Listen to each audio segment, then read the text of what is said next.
आणि शेवटची सगळ्यात महत्वाची सवय, don't postpone being happy. Don't postpone. वाट बघू नका की ते घर, ती गाडी, ते फार्म हाऊस, युरोपची ट्रिप, फेसबुकच्या comments, they don't matter. They just don't matter.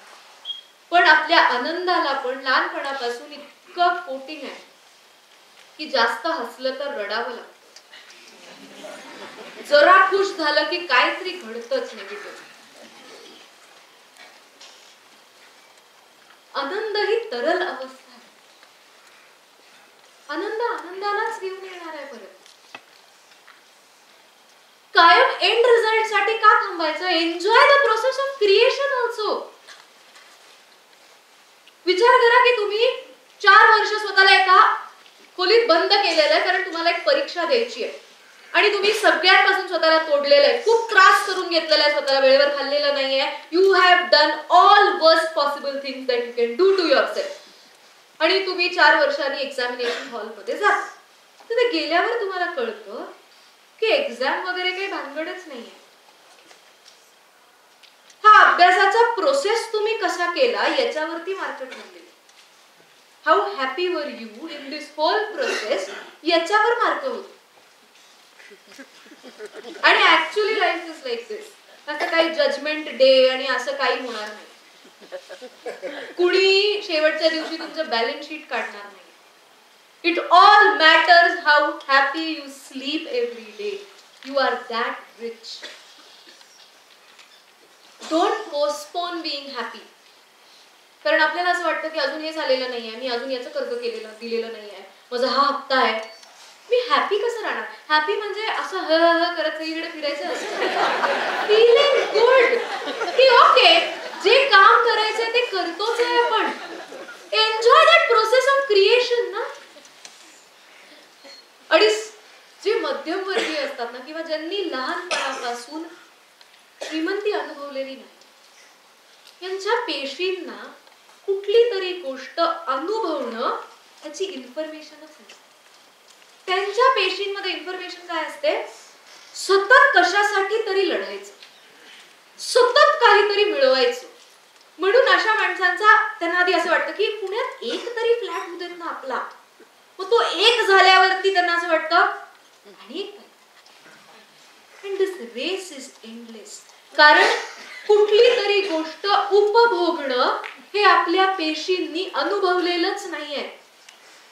म्हणून आपण सतत त्या रेसमध्येच असतो की आता काय आता काय. म्हणून मॅक्सिमम लोकांच्या विशेस ज्या वेळेला पूर्ण व्हायला येतात त्यांना वाईट वाटतं की आता उद्यापासून करायचं काय, आता हे पूर्ण झालं, इथून पुढे आयुष्याला उद्देश काय? ते उपभोगणं कधीतरी उद्देश आहे ना आयुष्याचा. Whatever it may be. How strong you are, all that matters. तुम्ही किती आनंदी आहात. कारण आनंदाची फ्रिक्वेन्सी तुम्ही आणखीन आनंदी राहू शकाल अशा अवस्था घेऊन येते. किती दुर्भाग्याची गोष्ट आहे की आनंदी राहायला शिकवायला लागतं. Somebody has to tell you की लाईफला एवढं सिरियसली घेऊ नका. It is a big joke. It is a big joke. It is just happening. पण नाही, आपल्याला असं वाटतं की आपण जर सोडलं तर सगळं वेडवाकडं होणार. ते चाललेलंच आहे तसंच. तुम्ही सोडलं तरी ते त्याच गतीने जाणार आहे. Find things to be happy, to feel complete. कारण असं कुणीच नाहीये की ज्यांनी सगळं कम्प्लीट केलं लाईफमध्ये आणि आता तो कम्प्लीट हॅपी आहे. ज्याला या अस्थिरतेत राहण्याची सवय लागते ना, त्याच्याकडे सगळं असून पण तो मग त्यावेळेला अस्थिरताच शोधतो. म्हणून कितीतरी लोकांना बाहेरनं आपली आयुष्य बघताना असं वाटतं अरे इसको क्या प्रॉब्लेम आहे. आपल्याला माहित असतं काय प्रॉब्लेम. आपली अस्थिरता आपल्याला टोचत असते. कारण स्वस्थ राहणं हे पेशींनी अनुभवलेलंच नाहीये. रोज फायर फायटिंग, रोज फायर फायटिंग. त्या मोड मध्ये असाल तर रोज फायर फायटिंगच घडणार. There is nothing wrong to be happy. हॅपीनेसला घाबरू नका की अरे मग आपण हॅपी झालो की मग आपण रिलॅक्स होणार, मग आपण काम करणार. किती वाईट गोष्ट आहे की आपल्याला मोटिवेशनला पण नेगेटिव्ह फॅक्टर्स पाहिजे. पॅशननी काम करू शकत नाही आपण, आवडतं म्हणून काम करू शकत नाही, कारण फीडच निगेटिव्ह आहे लहानपणी. सो या 10 गोष्टींवरती प्लीज कॉन्टेम्प्लेट. कारण खरंच इंट्रोस्पेक्ट करणार आहे तुम्हाला.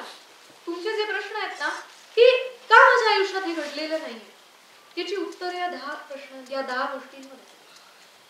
की खरंच आपण आयुष्य जगताना किती नकळत या अवस्थांवरती आयुष्य जगत असतो. इंट्रोस्पेक्ट. आज जे नाही आहे तिथे त्यांच्याकरता हे सेशन युट्यूबवर जाणार आहे. हे ज्या वेळेला युट्यूबवर जाईल त्यावेळेला ह्याची लिंक तुम्हाला परत पाठवली जाईल. Make it a point that you again go through this, understand this.